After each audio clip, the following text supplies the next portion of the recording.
Today, we are here to celebrate a milestone for the University of South Carolina, for our College of Social Work, for Health Sciences South Carolina, and for the State Centers of Economic Excellence program.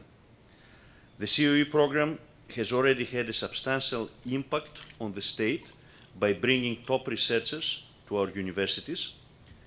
Here, at the University of South Carolina, the COE program has transformed the research efforts in a number of our colleges, created unique opportunities for our students, and has contributed to the economic development efforts of the state. I really feel like this is an opportunity for me to not only come back, but also to give back. I want you all to realize how special this collaboration among the state, the universities, and the private sector really is. What's happening in South Carolina because of the COEE program demonstrates great vision.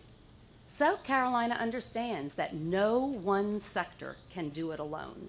No one sector has the scientific knowledge, the technical expertise, and the business savvy to develop meaningful products and then get them to the people who need them. The fact that South Carolina had the wisdom to bring together academia, government, and the business community was a big draw for me.